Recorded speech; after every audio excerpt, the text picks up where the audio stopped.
en anglais, j'aime l'anglais parce que là, on parle de la tête. Parce que la tête, c'est 80%, n'est-ce pas, de la personne. Parce que, bon, vous voyez, 4 sens, hein, nez, yeux, tout, n'est-ce pas, dans la tête.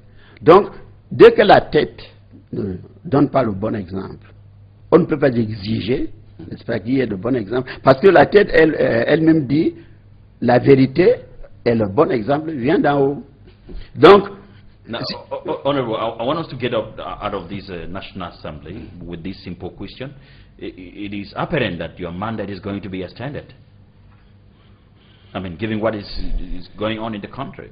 We are not aware when elections will take place, and the registration officially is going to end in February next year with the possible extension, and the next session is supposed to be in March, if I'm not mistaken. Indeed. So it's obvious that you guys are going to be there again. You heard on CRTV, maybe like I heard, like you and everybody else, that they are proposing that they extend the term of office, you call it mandate if you like, of parliamentarians by a further 3 months. Here again is a good example of what the authorities of Cameroon, the harm the authorities of Cameroon are doing to Cameroon.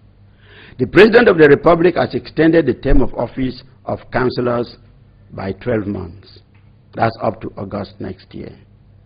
We know that the election, the municipal and parliamentary elections are twinned. Except they say that even though we claim that we don't have money, we are going to organize election for parliament maybe in April, an election for councils in August. 2 elections, 2-3 months from each other.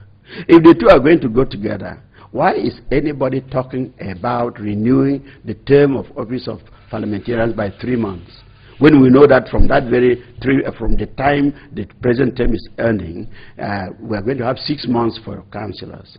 Just to make sure that you depend on so 3 months means that it's going to end in March. No, 3 months from end of February. The present term is ending in February, end of February. The 3 months will be March, April, May. So, and that of the councillors is going to end in August. In August. And so you see the kind of trick, I should call those things dirty tricks, that the presidency is using. Those are dirty tricks because if the law says 6 months renewable, it is the 6 months that are renewable. 6 months renewable. That's to say, you have the first 6 months, you can have another 6 months. 6 months renewable, that's the meaning in law. And the presidency cannot pretend that of all the juries in the presidency, nobody would know that interpretation. They now come and propose 3 months. As I've said, I've not seen any bill. I only heard it on CRTV. And you can imagine I'm a parliamentarian. Something happening, a law that I am going to enact. CRTV is talking about it and the law is not with me. Now, there is a possibility, I mean, going by what is happening, that the elections might take place in September next year. Well, the law provides that they can extend the term of office. That they can extend the term of office of parliamentarians. And that at the end of the extension, at least so many days after and not so many more days after, election must hold within that period. I am not right now in a position to know whether it is 60 days, but I know in the Constitution is not less than 40 days and not more than 60 days from the expiry of the term. Right. And if it is extended to end of May, it means that election must hold not less than 40 days, which is to say in July, or not more than 60 days, 2 months from end of May. All right, Alphonse, I think we now talk about the G7 that is in this area. Tout à fait. Nous, honorables, hier, le G7. Aujourd'hui, le pacte républicain, il y a problème. Oui, j'ai eu une interview hier, je ne sais pas si ça va passer, c'était CRTV.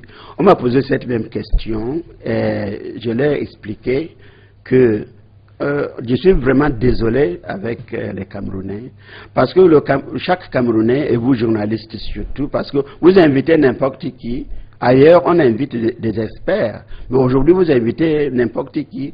Quelqu'un qui a peut-être un seau c'est pas moi, haricots devant sa porte, qui ne peut pas gérer, il veut vendre, mais il ne peut pas gérer. Le lendemain, il est bon devant la télé pour parler de l'opposition. Quels sont ces membres qui font partie de l'opposition? Ce sont des Camerounais. Si nous avons 300 partis aujourd'hui, ce sont les Camerounais qui sont dans ces partis. Donc, la faute revient aux Camerounais qui sont plutôt des individus. Un pays dont chaque citoyen est lui-même, il est complet, indépendant de personne. Donc, le G7 a commencé, j'étais absent le jour qu'on a rédigé la déclaration de Yaoundé. Il y en a qui ont signé.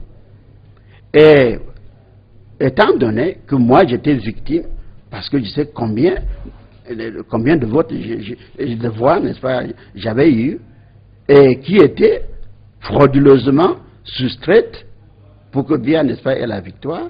Moi, j'étais pour l'annulation de l'élection présidentielle. Donc, quand j'ai entendu qu'il y avait tel, et on m'a appelé, j'ai dit c'est une bonne idée. Donc, 2 jours après la rédaction de la déclaration de Yaoundé, j'ai quitté Boya avant 5 heures, et avant 9 heures, j'étais déjà à Yaoundé. J'ai lu et j'ai signé. Quel était le contenu de la déclaration de Yaoundé?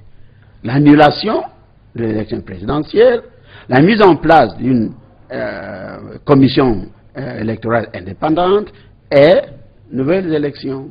Et vous avez également évolué en parlant du code unique électoral. Oui, mais justement, nous avons parlé du code, de l'ECAM, de tout, ce qui concernait l'élection. Mais le premier point, c'était l'annulation de l'élection présidentielle avant, n'est-ce pas, avant la mise en place des institutions pour garantir une élection crédible. Donc, c'était là le contenu, n'est-ce pas, de cette déclaration. In the origin. Yes, yes. In the origin. That was the meaning of Yaoundé Declaration. Annulment of the presidential election 2011, putting in place of a new electoral code, a new independent electoral commission, and reorganization of fresh election. That was the meaning of Yaoundé Declaration. 4 jours après, puisque c'est vous qui avez posé la question, je vous réponds et puis je fais le résumé en anglais. 4 jours après, l'un des signataires a reconnu la victoire de M. Biya. 2 autres ont dit, si c'est ainsi, donc inutile, ça ne vaut plus la peine. Ils ont assisté à la prestation de serment de M. Biya. Il s'agit de qui? Dites-nous, l'opinion vous écoute. Mais tout le monde le sait. On sait que SDF, n'est-ce pas, a fait demi-tour. 4 jours après la signature de la déclaration de Yaoundé et le point de presse. Et à partir de là, il y a AFP de M. Mouna et puis M. Momo qui ont dit, mais si la déclaration de Yaoundé est bafouée, inutile, nous, on va assister à la prestation de serment de celui qui a déjà été reconnu par le SDF comme vainqueur. Ils ont assisté.